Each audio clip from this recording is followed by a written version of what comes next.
नमस्कार, मैं आपकी दोस्त वंदना और आपका वाणी चैनल पर स्वागत है। तो मेरा यह एक छोटा सा प्रयास है कि साहित्य के प्रमुख कथा कहानियों को अपनी आवाज़ देकर आप तक पहुंचाने की और साहित्य प्रेम जगाने की। इसके लिए आप हमसे जुड़िए और हमारे चैनल को लाइक करें, सब्सक्राइब करें, शेयर करें और फेसबुक पेज पर भी हमसे जुड़ें। तो आज हम शुरू करते हैं प्रेमचंद जी का उपन्यास निर्मला। उनके पैरों में तो बेड़ियां पड़ी हुई थी। वह मनसाराम की बीमारी का हाल चाल जानने के लिए व्यग्र रहती थी। यदि रुक्मणी से कुछ पूछती थी तो ताने मिलते थे और लड़कों से पूछती तो बेसिर पैर की बातें करने लगते थे। एक बार खुद जाकर देखने के लिए चित्त व्याकुल हो रहा था। उसे यह भय होता था कि संदेह ने कहीं मुंशी जी के पुत्र प्रेम को शिथिल न कर दिया हो। कहीं उनकी कृपणता ही तो मनसाराम के अच्छे होने में बाधक नहीं हो रही है। डॉक्टर किसी के सगे नहीं होते, उन्हें तो अपने पैसों से काम है। मुर्दा दोजख में जाए या बाहिश्त में। उसके मन में प्रबल इच्छा होती थी कि जाकर अस्पताल के डॉक्टरों को 1000 की थैली देकर कहे, इन्हें बचा लीजिए, यह थैली आपकी भेंट है। पर उसके पास न तो इतने रुपए ही थे न इतना साहस ही था। अब भी यदि वहाँ पहुँच सकती तो मनसाराम अच्छा हो जाता। उसकी जैसी सेवा शुश्रूषा होनी चाहिए वैसी नहीं हो रही है। नहीं तो क्या 3 दिन तक ज्वर ही न उतरता। यह दैहिक ज्वर नहीं, मानसिक ज्वर है और चित्त के शांत होने से ही इसका प्रकोप उतर सकता है। अगर वह वहाँ रात भर बैठी रह सकती और मुंशी जी जरा भी मन मैला न करते तो कदाचित मनसाराम को विश्वास हो जाता कि पिताजी का दिल साफ है और फिर अच्छे होने में देर न लगती। लेकिन ऐसा होगा? मुंशी जी उसे वहाँ देखकर प्रसन्नचित्त रह सकेंगे? क्या अब भी उनका दिल साफ नहीं हुआ? यहाँ से जाते समय तो ऐसा ज्ञात हुआ था कि वह अपने प्रमाद पर पछता रहे हैं। ऐसा तो न होगा कि उसके वहाँ जाते ही मुंशी जी का संदेह फिर भड़क उठे और बेटे की जान लेकर ही छोड़ें। इस दुविधा में पड़े पड़े 3 दिन गुजर गए और न घर में चूल्हा जला न किसी ने कुछ खाया। लड़कों के लिए बाजार से पूरियां ली जाती थी। रुक्मणी और निर्मला भूखी ही सो जाती थी, उन्हें भोजन की इच्छा न होती।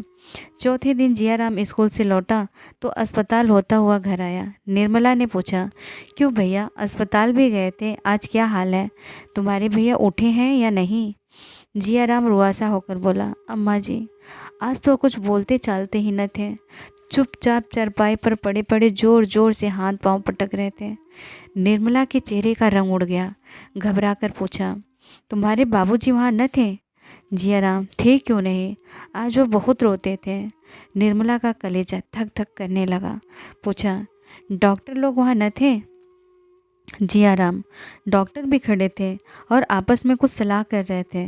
सबसे बड़ा सिविल सर्जन अंग्रेजी में कह रहा था कि मरीज की देह में कुछ ताज़ा खून डालना चाहिए। इस पर बाबूजी ने कहा, मेरे देह से जितना खून चाहे ले लीजिए। सिविल सर्जन ने हंसकर कहा, आपके ब्लड से काम नहीं चलेगा, किसी जवान आदमी का ब्लड चाहिए। आखिर उसने पिचकारी से कोई दवा भैया के बाजू में डाल दी। 4 अंगुल से कम की सुई न रही होगी, पर भैया मिनके तक नहीं। मैंने तो मारे डर के आंखें बंद कर ली। बड़े बड़े महान संकल्प आवेश में ही जन्म लेते हैं। कहाँ तो निर्मला भय से सूखी जाती थी, कहाँ उसके मुंह पर दृढ़ संकल्प की आभा झलक पड़ी। उसने अपने देह का ताज़ा खून देने का निश्चय किया।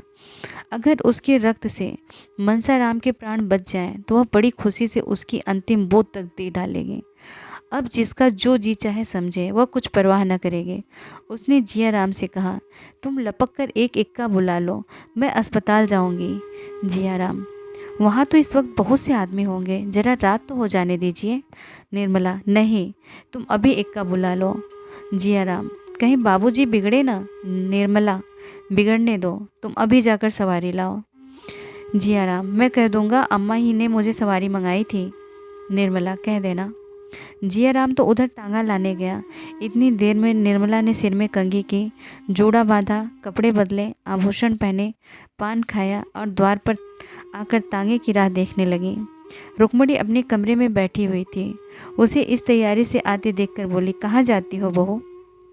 निर्मला, जरा अस्पताल तक जाती हूँ। रुक्मणी, वहाँ जाकर क्या करोगे? निर्मला, कुछ नहीं करूँगी, करने को तो भगवान है, देखने को जी चाहता है। रुक्मणी, मैं कहती हूँ मत जाओ।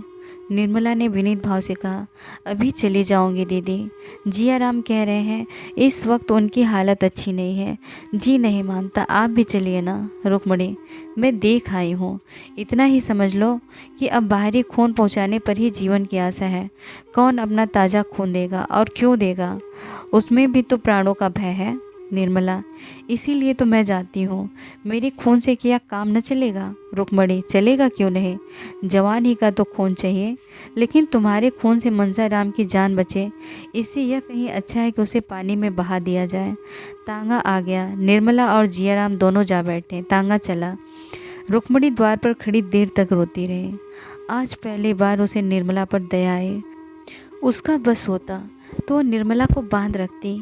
करुणा और सहानुभूति का आवेश उसे कहाँ लिए जाता है, वह अप्रकट रूप से देख रही थी। आह, ये दुर्भाग्य की प्रेरणा है, यह सर्वनाश का मार्ग है। निर्मला अस्पताल पहुंची तो दीपक जल चुके थे। डॉक्टर लोग अपनी राय देकर विदा हो चुके थे। मनसा राम का ज्वर कुछ कम हो गया था। वह टकटकी लगाए हुए द्वार की ओर देख रहा था। उसकी दृष्टि उन्मुक्त आकाश की ओर लगी हुई थी, मानो किसी देवता की प्रतीक्षा कर रहा हो। वह कहाँ है, जिस दिशा में है, उसे कुछ ज्ञान न था। सहसा निर्मला को देखते ही वह चौंक कर उठ बैठा। उसकी समाधि टूट गई। उसकी विलुप्त चेतना प्रदीप्त हो गई। उसे अपनी स्थिति का, अपनी दशा का ज्ञान हो गया, मानो कोई भूली हुई बात याद आ गई हो। उसने आंखें फाड़कर निर्मला को देखा और मुंह फेर लिया। एकाएक मुंशी जी तीव्र स्वर से बोले, तुम यहाँ क्या करने आई? निर्मला अवाक रह गई। वह बतलाए कि क्या करने आई? इतनी सीधे सी प्रश्न का भी कि वह क्या कोई जवाब दे सकी? वह क्या करने आई थी? इतना जटिल प्रश्न किसके सामने आया होगा? घर का आदमी बीमार है, उसे देखने आई है। यह बात क्या बिना पूछे मालूम न हो सकती थी? फिर प्रश्न क्यों? वह हद बुद्धि सी खड़ी रही, मानो संज्ञाहीन हो गई हो। उसने दोनों लड़कों से मुंशी जी के शोक और संताप की बातें सुनकर यह अनुमान किया था कि अब उसका दिल साफ हो गया है। अब उसे ज्ञात हुआ कि वह भ्रम था। हाँ, वह महाभ्रम था। मगर वह जानती थी कि आंसुओं की दृष्टि ने भी संदेह की अग्नि शांत नहीं की तो वह कदापि न आती। वह कुड़कुड़ा कर मर जाती, घर से पाँव न निकालते। मुंशी जी ने फिर वही प्रश्न किया, तुम यहाँ क्यों आई? निर्मला ने निशंक भाव से उत्तर दिया, आप यहाँ क्या करने आए हैं? मुंशी जी की नथुने फड़कने लगे। वह झल्लाकर चारपाई से उठे और निर्मला का हाथ पकड़कर बोले, तुम्हारे यहाँ आने की कोई ज़रूरत नहीं। जब मैं बुलाऊं तब आना, समझ गई? अरे यह क्या अनर्थ हुआ? मनसा राम, जो चारपाई से हिल भी न सकता था, उठकर खड़ा हो गया और निर्मला के पैरों पर गिरकर रोते हुए बोला, अम्मा जी, इस अभागे के लिए आपको व्यर्थ इतना कष्ट हुआ। मैं आपका स्नेह कभी भी न भूलूंगा। ईश्वर से मेरी यही प्रार्थना है कि मेरा पुनर्जन्म आपके गर्भ से हो, जिससे मैं आपके ऋण से उऋण हो सकूं। ईश्वर जानता है, मैंने आपको विमाता नहीं समझा, मैं आपको अपनी माता समझता रहा। आपकी उम्र मुझसे बहुत ज़्यादा न हो, लेकिन आप मेरी माता के स्थान पर थीं और मैंने आपको सदैव इसी दृष्टि से देखा। अब नहीं बोला जाता अम्मा जी, क्षमा कीजिए, यह अंतिम भेंट है। निर्मला ने अश्रु प्रवाह को रोकते हुए कहा, तुम ऐसी बातें क्यों करते हो? 2-4 दिन में अच्छे हो जाओगे। मनसा राम ने छेड़ स्वर में कहा, अब जीने की कोई इच्छा नहीं और न बोलने की शक्ति ही है। यह कहते कहते मनसा राम अशक्त होकर वही जमीन पर लेट गया।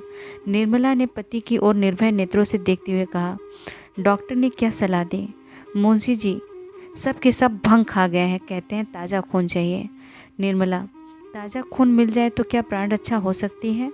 मुंशी जी ने निर्मला की ओर तीव्र नेत्रों से देखकर कहा, मैं ईश्वर नहीं और न ही डॉक्टर को ईश्वर समझता हूँ।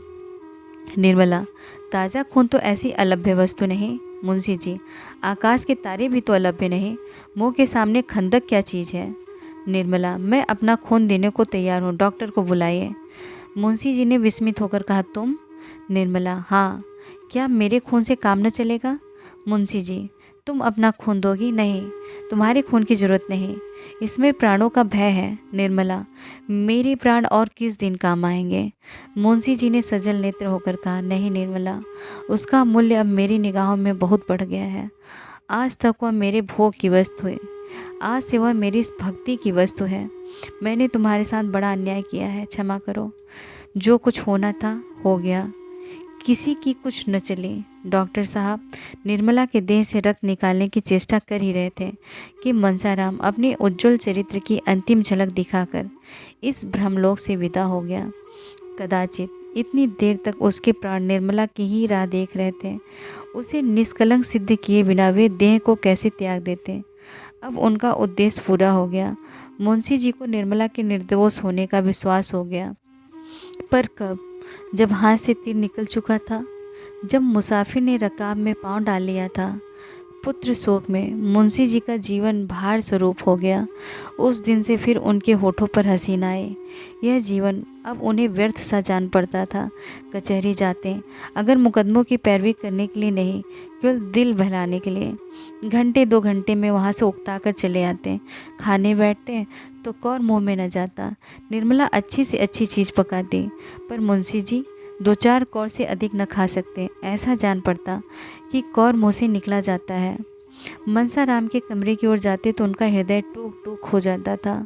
जहाँ उनकी आशाओं का दीपक जलता रहता था, वहाँ अब अंधकार छाया हुआ था। उनके 2 पुत्र अब भी थे, लेकिन दूध देती हुई गाय मर गई तो बछिया का क्या भरोसा। जब फूलने फलने वाला वृक्ष गिर पड़ा, नन्हे नन्हे पौधों से क्या आशा। यूँ तो जवान बूढ़े सभी मरते हैं, लेकिन दुख इस बात का था उन्होंने स्वयं लड़के की जान ली। जिस दम बात याद आती तो ऐसा मालूम होता था कि उनकी छाती फट जाएगी, मानो हृदय बाहर निकल पड़ेगा। निर्मला को पति से सच्ची सहानुभूति थी। जहाँ तक हो सकता था वह उनको प्रसन्न रखने की फिक्र रखती थी और भूल कर भी पिछली बातें जबान पर न लाती थी। मुंशी जी उससे मनसाराम की कोई चर्चा करते शर्माते थे। उनकी कभी कभी ऐसी इच्छा होती थी कि एक बार निर्मला से अपने मन के सारे भाव खोल कर कह दो, लेकिन लज्जा रोक लेती थी। इस भांति उन्हें सांत्वना भी न मिलती थी, जो अपनी व्यथा कह डालने से दूसरों को अपने गम में शरीक कर लेने से प्राप्त होती है। मवाद बाहर न निकलकर अंदर ही अंदर अपना विष फैलाता जाता था। दिन दिन देह घुलती जाती थी। इधर कुछ दिनों से मुंशी जी और उन डॉक्टर साहब में, जिन्होंने मनसाराम की दवा की थी, याराना हो गया था। बेचारे कभी कभी आकर मुंशी जी को समझाया करते, कभी कभी अपने साथ हवा खिलाने के लिए खींच कर ले जाते। उनकी स्त्री भी 2-4 बार निर्मला से मिलने आई थी। निर्मला भी कई बार उनके घर गई थी, मगर वहाँ से जब लौटती तो कई दिन तक उदास रहती। उस दंपत्ति का सुखमय जीवन देखकर उसे अपनी दशा पर दुख किए बिन न रहा जाता। डॉक्टर साहब को कुल 200 रुपये मिलते थे, पर इतने में ही दोनों आनंद से जीवन व्यतीत करते थे। घर में केवल एक महरी थी। गृहस्थी का बहुत सा काम स्त्री को अपने ही हाथों करना पड़ता था। गहने भी उसकी देह पर बहुत कम थे, पर वह दोनों में वह प्रेम था जो धन की तृण के बराबर परवाह नहीं करता। पुरुष को देखकर स्त्री का चेहरा खिल उठता था, स्त्री को देखकर पुरुष निहाल हो जाता था। निर्मला के घर में धन इससे कहीं अधिक था। आभूषणों से उनकी देह पटी रहती थी। घर का कोई काम उसे अपने हाथ से न करना पड़ता था। पर निर्मला संपन्न होने पर भी अधिक दुखी थी और सुधा विपन्न होने पर भी सुखी। सुधा के पास ऐसी कोई वस्तु थी जो निर्मला के पास न थी, जिसके सामने उसे अपना वैभव तुच्छ जान पड़ता था। यहाँ तक कि वह सुधा के घर गहने पहन जाती शर्माती थी। एक दिन निर्मला डॉक्टर साहब के घर आई तो उसे बहुत उदास देखकर सुधा ने पूछा, बहन आज बहुत उदास हो, वकील साहब की तबीयत तो अच्छी है ना? निर्मला, क्या कहूँ सुधा, उनकी दशा दिन दिन खराब होती जाती है, कुछ कहते नहीं बनता, न जाने ईश्वर को क्या मंजूर है। सुधा, हमारे बाबूजी तो कहते हैं कि उन्हें कहीं जलवायु बदलने के लिए जाना ज़रूरी है, नहीं तो कोई भयंकर रोग खड़ा हो जाएगा। कई बार वकील साहब से भी कह चुके हैं, पर वह यही कह दिया करते हैं कि मैं तो बहुत अच्छी तरह हूँ, मुझे कोई शिकायत नहीं। आज तुम कहना। निर्मला, जब डॉक्टर साहब की नहीं सुनी तो मेरी सुनेंगे? यह कहते कहते निर्मला की आंखें डबडबा गईं और जो शंका उसे इधर महीनों से उसके हृदय को विकल करती रहती थी, मुंह से निकल पड़ी। अब तक उसने उस शंका को छिपाया था, पर अब न छिपा सकी। बोली, बहन मुझे लक्षण कुछ अच्छे नहीं मालूम होते, देखिए भगवान क्या करते हैं। सुधा, तुम आज उनसे खूब जोर देकर कहना कि कहीं जलवायु बदलनी चाहिए। 2-4 महीने बाहर रहने से बहुत सी बातें भूल जाएंगे। मैं तो समझती हूँ शायद मकान बदलने से भी उनका शौक कुछ कम हो जाएगा। तुम कहीं बाहर जा भी तो न सकोगी। ये कौन सा महीना है निर्मला? 8वां महीना बीत रहा है। यह चिंता मुझे और भी मारे डालती है। मैंने तो इसके लिए ईश्वर से कभी प्रार्थना न की थी। यह बला मेरी सिर न जाने क्यों मर दी। मैं बड़ी अभागिन हूँ बहन। विवाह के 1 महीने पहले पिताजी का देहांत हो गया। उनके मरते ही मेरे सिर शनिचर सवार हुए। जहाँ पहले शादी की बातचीत पक्की हुई थी, उन लोगों ने आंखें फेर ली। बेचारी अम्मा को हार कर मेरा विवाह यहाँ करना पड़ा। अब छोटी बहन का विवाह होने वाला है। देखें उसकी नाव किस घाट जाती है। सुधा, जहाँ पहले विवाह की बातचीत हुई थी, उन लोगों ने इनकार क्यों कर दिया? निर्मला, यह तो वे ही जाने। पिताजी न रहें तो सोने की गठरी कौन देता? सुधा, यह तो नीचता है। कहाँ के रहने वाले थे? निर्मला, लखनऊ के। नाम तो याद नहीं। आबकारी के कोई बड़े अफसर थे। सुधा ने गंभीर भाव से पूछा। और उनका लड़का क्या करता था? निर्मला, कुछ नहीं, कहीं पढ़ता था, पर बड़ा होनहार था। सुधा ने सिर नीचा करके कहा। उसने अपने पिता से कुछ न कहा था? वह तो जवान था, अपने बाप को दबा न सकता था। निर्मला, अब यह मैं कैसे जानूं बहन। सोने की गठरी किसी प्यारी नहीं होती। जो पंडित मेरे यहाँ से संदेश लेकर गए थे, उसने तो कहा था कि लड़का ही इनकार कर रहा है। लड़के की माँ अलबत्ता देवी थी। उसने पुत्र और पति दोनों को ही समझाया, पर उसकी कुछ न चली। सुधा, मैं तो उस लड़के को पाती तो खूब आड़े हाथे लेती। निर्मला, मेरे भाग्य में जो लिखा था वह हो चुका। बेचारी कृष्णा पर न जाने क्या बीतेगी। संध्या समय निर्मला के जाने के बाद जब डॉक्टर साहब बाहर से आए तो सुधा ने कहा, क्यों जी, तुम उस आदमी को क्या कहोगे जो एक जगह विवाह ठीक कर लेने के बाद फिर लोग बस किसी दूसरी जगह संबंध कर लें? डॉक्टर सिन्हा ने स्त्री की ओर कौतूहल से देखकर कहा, ऐसा नहीं करना चाहिए। और क्या? सुधा, यह क्यों नहीं कहते हैं कि यह घोर नीचता है, पहले सिरे का कमीनापन। सीना, हाँ, यह कहने में भी मुझे इनकार नहीं। सुधा, किसका अपराध बड़ा है, वर या वर के पिता का? सिन्हा की समझ में अभी तक नहीं आया कि सुधा के इन प्रश्नों का आशय क्या है। विस्मय से बोले, जैसी स्थिति हो, अगर वह पिता के अधीन हो तो पिता का ही अपराध समझो। सुधा, अधीन होने पर भी क्या जवान आदमी का अपना कोई कर्तव्य नहीं है? अगर उसे अपने लिए नए कोट की जरूरत हो तो वह पिता के विरोध करने पर भी उसे रोध होकर बनवा लेता है। क्या ऐसे महत्व के विषय में वो अपनी आवाज़ पिता के कानों तक नहीं पहुंचा सकता? यह कहो कि वह और उसका पिता दोनों अपराधी हैं, परंतु वर अधिक। बुढ़ा आदमी सोचता है, मुझे तो सारा खर्च संभालना पड़ेगा, कन्या पक्ष से जितना ऐड सको उतना ही अच्छा। मगर वर का धर्म है कि यदि वह स्वार्थ के हाथों बिल्कुल बिक नहीं गया है तो अपने आत्मबल का परिचय दे। अगर वह ऐसा नहीं करता तो मैं कहूँगी कि वह लोभी है और कायर भी। दुर्भाग्यवश ऐसा ही प्राणी मेरा पति है और मेरी समझ में नहीं आता कि किन शब्दों में उसका तिरस्कार करूं। सिन्हा ने हिचकिचाते हुए कहा, वह दूसरी बात थी। लेन देन का कारण नहीं था, बिल्कुल दूसरी बात थी। कन्या के पिता का देहांत हो गया था। ऐसी दशा में हम लोग क्यों करते हैं? यह भी सुनने में आया था कि कन्या में कोई ऐब है, वो बिल्कुल दूसरी बात थी। मगर तुमसे यह कथा किसने कही? सुधा, कह दो कि वह कन्या कानी थी या कुबड़ी थी या नाइन के पेट की थी या भ्रष्टा थी, इतनी कसर क्यों छोड़ दी? भला सुनो तो उस कन्या में क्या क्या ऐब थे? सिन्हा, मैंने देखा तो नहीं, सुनने में आया था कि उसमें कोई ऐब है। सुधा, सबसे बड़ा ऐब यही था कि उसके पिता का स्वर्गवास हो गया और वह कोई लंबी चौड़ी रकम न दे सकती थी। इतना स्वीकार करते क्यों झेपते हो? मैं तुम्हारे कान थोड़े काट लूँगी। अगर 2-4 फिक्रे कहूँ तो इस कान से सुनकर उस कान से उड़ा देना। ज़्यादा चीचपड़ करो तो छड़ी से काम ले सकते हो। औरत जाट डंडे से ठीक रहती है। अगर उस कन्या में कोई ऐब था तो मैं कहूँगी लक्ष्मी भी ऐब नहीं, तुम्हारी तकदीर खोटी थी बस, और क्या। तुम्हें तो मेरे पल्ले पड़ना था। सिन्हा, तुमसे किसने कहा कि वह ऐसी थी वैसी थी? जैसे तुमने किसी से सुन रखा हो वैसे तो हम लोगों ने भी सुनकर मान लिया। सुधा, मैंने सुनकर नहीं मान लिया, अपनी आंखों देखा। ज़्यादा बखान क्या करो, मैंने ऐसी सुंदर स्त्री कभी नहीं देखी थी। सिन्हा ने व्यग्र होकर पूछा, क्या वह यहीं कहीं रहती है? सच बताओ, उसे कहाँ देखा? क्या तुम्हारे घर आई थी? सुधा, हाँ मेरे घर में आई थी और एक बार नहीं कई बार आ चुकी है। मैं भी उसके यहाँ कई बार जा चुकी हूँ। वकील साहब की बीबी वही कन्या है जिसे आपने ऐबों के कारण त्याग दिया। सिन्हा, सच? सुधा, बिल्कुल सच।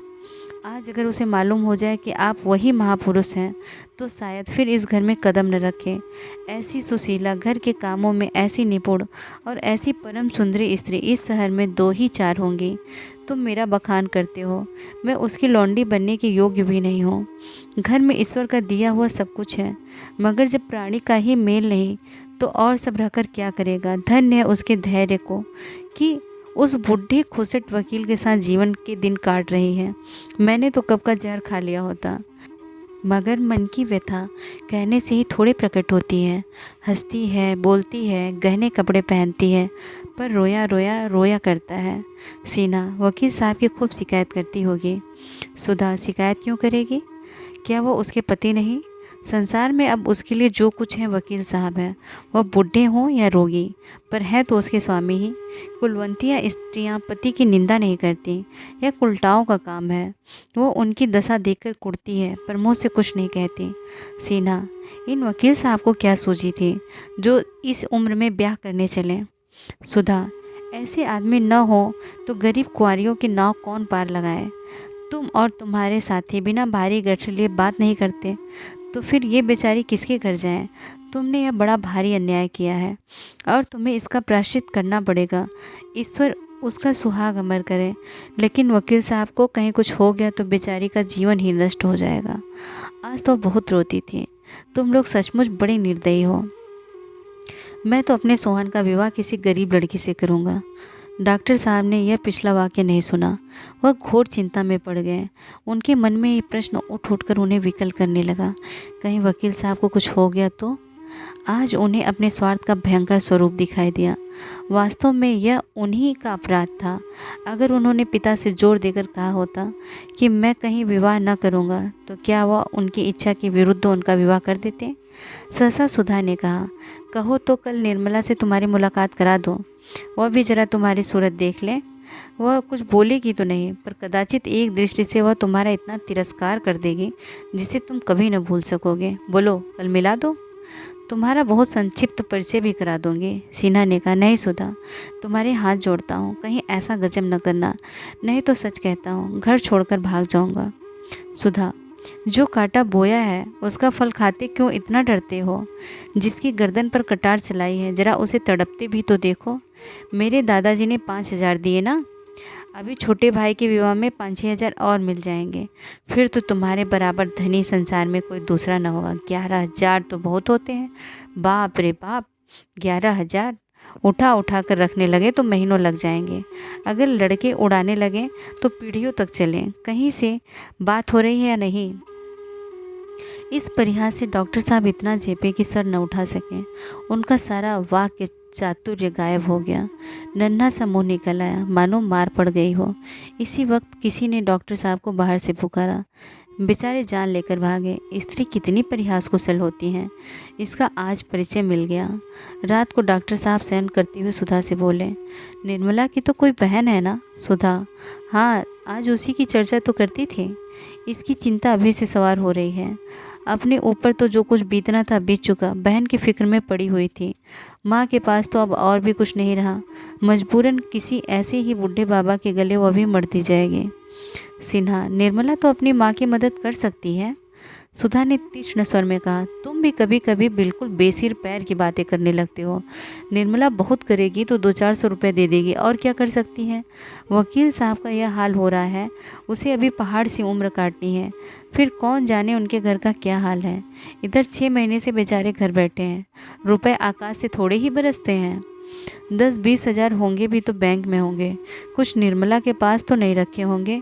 हमारा 200 रुपये महीने का खर्च है, तो क्या इनका 400 रुपये महीने का ना होगा? सुधा को तो नींद आ गई, पर डॉक्टर साहब बहुत देर तक करवट बदलते रहे। फिर कुछ सोचकर उठे और मेज पर बैठकर एक पत्र लिखने लगे। दोनों बातें एक साथ ही हुई। निर्मला ने कन्या को जन्म दिया, कृष्णा का विवाह निश्चित हुआ और मुंशी तोताराम का मकान नीलाम हो गया। कन्या का जन्म तो साधारण बात थी, यद्यपि निर्मला की दृष्टि में यह उसके जीवन का सबसे महान घटना था। लेकिन शेष दोनों घटनाएं असाधारण थीं। कृष्णा का विवाह ऐसे संपन्न घराने में क्यों कर ठीक हुआ?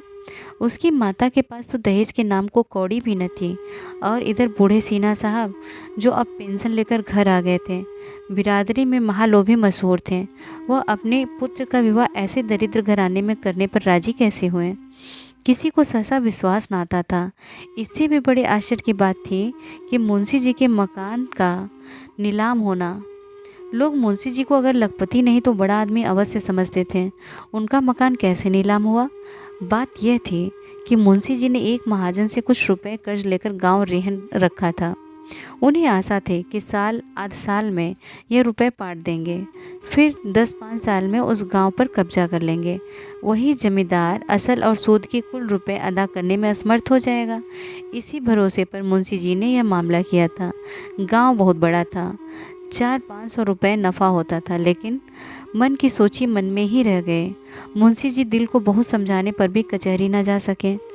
पुत्र शोक ने उनमें कोई काम करने की शक्ति ही न छोड़ी। कौन ऐसा हृदय शून्य पिता है जो पुत्र की गर्दन पर तलवार चलाकर चित्त को शांत कर ले?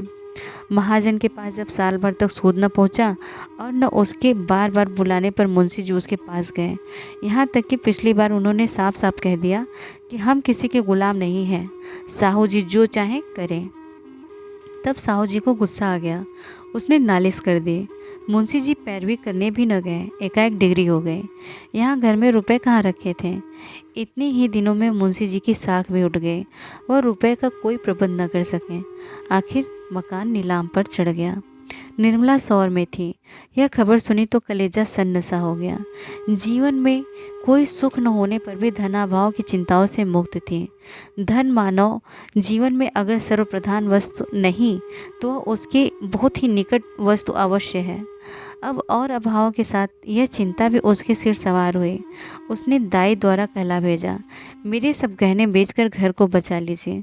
लेकिन मुंशी जी ने यह प्रस्ताव किसी तरह स्वीकार न किया। उस दिन से मुंशी जी और भी चिंताग्रस्त रहने लगे। जिस धन का सुख भोगने के लिए उन्होंने विवाह किया था वह अब अतीत की स्मृति मात्र थी। वह हमारे ग्लानि के अब निर्मला को अपना मुंह तक न दिखा सकते। उन्हें अब उस अन्याय का अनुमान हो रहा था जो उन्होंने निर्मला के साथ किया था, और कन्या के जन्म ने तो रही सही कसर भी पूरी कर दी, सर्वनाश ही कर डाला। 12वें दिन सौर से निकलकर निर्मला नवजात शिशु को गोद में लिए पति के पास गए। वह इस अभाव में भी इतनी प्रसन्न थी मानो उसे कोई चिंता नहीं। बालिका को हृदय से लगाकर वह अपनी सारी चिंताएं भूल गई थी। शिशु के विकसित और हर्ष प्रदीप्त नेत्रों को देखकर उसका हृदय प्रफुल्लित हो रहा था। मातृत्व के इस उद्गार में उसके सारे क्लेश विलीन हो गए थे। वह शिशु को पति की गोद में देकर निहाल हो जाना चाहते थे, लेकिन मुंशी जी कन्या को देखकर सहम उठे। गोद लेने के लिए उनका हृदय हुलसा नहीं, पर उन्होंने एक बार उसे करुण नेत्रों से देखा और फिर सर झुका लिया। शिशु की सूरत मंसाराम से बिल्कुल मिलती थी। निर्मला ने उनके मन का भाव न समझा। उसने सतगुण स्नेह से इस लड़की को हृदय से लगा लिया, मानो उनसे कह रही है, अगर तुम इसके बोझ से दबे जाते हो तो आज मैं इस पर तुम्हारा साया भी न पड़ने दूंगी। जिस रतन को मैंने इतनी तपस्या के बाद पाया है उसका निरादर करते हुए तुम्हारा हृदय फट नहीं जाता? वह उसी क्षण शिशु को गोद से चिपकाते हुए अपने कमरे में चली गई और देर रात तक रोती रही। उसने पति की उदासीनता को समझने की जरा भी चेष्टा नहीं की, नहीं तो शायद वह उन्हें इतना कठोर न समझती। उसके सिर पर उत्तरदायित्व का इतना बड़ा भार कहाँ था जो उसके पति पर आ पड़ा था। वह सोचने की चेष्टा करती तो क्या इतना भी उसकी समझ में ना आता? मुंशी जी को एक ही क्षण में अपनी भूल मालूम हो गई। माता का हृदय प्रेम में इतना अनुरक्त रहता है कि भविष्य की चिंता और बाधाएं उसे जरा भी भयभीत नहीं करती।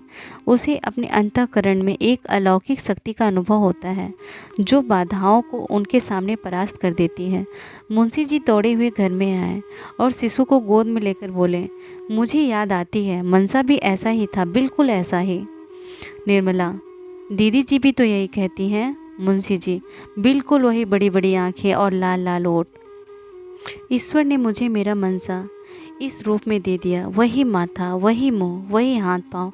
ईश्वर तुम्हारी लीला अपार है। सहसा रुक्मणी भी आ गए। मुंशी जी को देखते ही बोली, देखो बाबू, मनसाराम है कि नहीं? वही आया है। कोई लाख कहे मैं ना मानूंगी, साफ मनसाराम है। साल भर के लगभग तो हो भी गया। मुंशी जी, बहन एक एक अंग तो मिलता है। बस भगवान ने मुझे मेरा मनसाराम दे दिया शिशु से। क्यों री, तू मनसाराम ही है। छोड़कर जाने का नाम न लेना, नहीं फिर खींच लाऊंगा। कैसे निष्ठुर होकर भागे थे, आखिर पकड़ लाया कि नहीं? बस कह दिया, अब मुझे छोड़कर जाने का नाम न लेना। देखो बहन कैसी टुकुर टुकुर ताक रही है। उसी क्षण मुंशी जी ने फिर से अभिलाषाओं का भवन बनाना शुरू कर दिया। मोह ने उन्हें फिर संसार की ओर खींचा। मानव जीवन, तू इतना क्षणभंगुर है, पर तेरी कल्पनाएं कितनी दीर्घालु।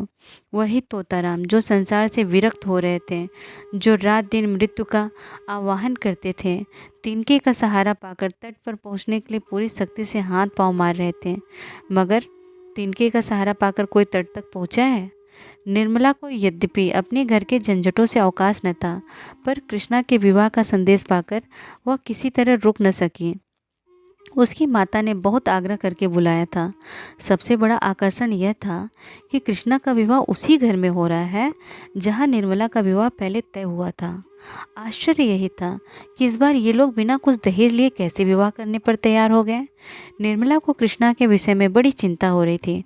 समझती थी मेरी ही तरह वह भी किसी के गले में मर दी जाएगी। बहुत चाहती थी कि माता की कुछ सहायता करो, जिससे कृष्णा के लिए कोई योग्य वर मिले। लेकिन इधर वकील साहब के घर बैठ जाने और महाजन के नालिश कर देने से उसका हाथ भी तंग था। ऐसी दशा में यह खबर पाकर उसे बड़ी शांति मिली। चलने की तैयारी कर ली। वकील साहब स्टेशन तक पहुंचाने आए। नन्ही बच्ची से उन्हें अब तक बहुत प्रेम था, छोड़ते ही न थे। यहाँ तक कि निर्मला के साथ चलने को तैयार हो गए। लेकिन विवाह से 1 महीने पहले उनका ससुराल जा बैठना निर्मला को उचित न मालूम हुआ। निर्मला ने अपनी माता से अब तक अपनी विपत्ति कथा न कही थी। जो बात हो गई उसका रोना रोकर माता को कष्ट देने और रुलाने से क्या फ़ायदा। इसलिए उसकी माता समझती थी निर्मला बड़े आनंद से है। अब जो निर्मला की सूरत देखी तो मानो उसके हृदय पर धक्का सा लग गया। लड़कियां ससुराल से खुलकर नहीं आती, फिर निर्मला जैसी लड़की जिसको सुख की सभी सामग्रियां प्राप्त थी, उसने कितनी लड़कियों को दूज के चंद्रमा की भांति ससुराल जाते और पूर्ण चंद्र बनकर आते देखा था। मन में कल्पना कर रहे थे निर्मला का रंग निखर गया होगा, देह भरकर सुडौल हो गई होगी, अंग प्रत्यंग की शोभा कुछ और ही हो गई होगी। अब जो देखा तो आधी भी न रह गई। न यौवन की चंचलता थी, न वह विहसित छवि जो हृदय को मोह लेती। वह कमनीयता, सुकुमारता जो विलास में जीवन से आती है, यहाँ नाम को न थी। मुख पीला, चेष्टा गिरी हुई।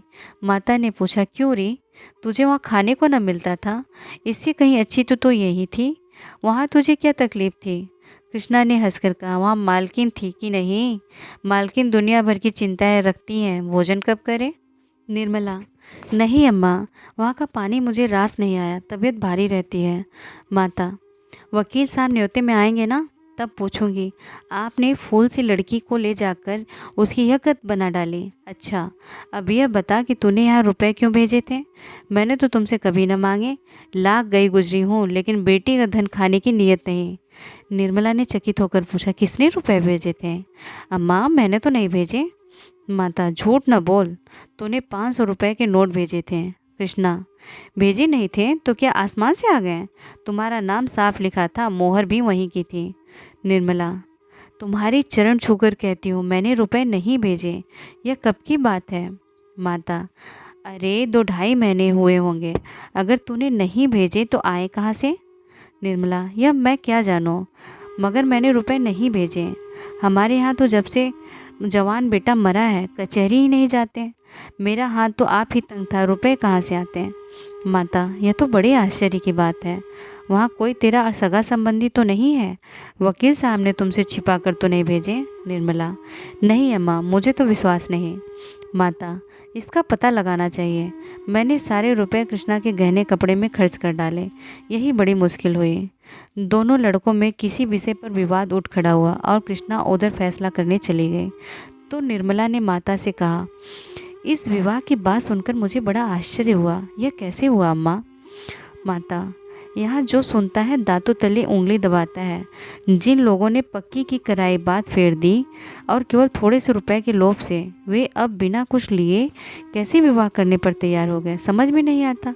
उन्होंने खुद ही पत्र भेजा। मैंने साफ लिख दिया कि मेरे पास लेने देनों को कुछ नहीं है, कुछ कन्या से ही आपकी सेवा कर सकती हूँ। निर्मला, इसका कुछ जवाब नहीं दिया। माता, शास्त्री जी पत्र लेकर गए थे। वह तो यही कहते थे कि अब मुंशी जी कुछ लेने की इच्छुक नहीं हैं। अपनी पहली वादा खिलाफ पर बहुत लज्जित भी हैं। मुंशी जी से तो इतनी उदारता की आशा न थी, मगर सुनती हूँ उनके बड़े पुत्र बहुत सज्जन आदमी हैं।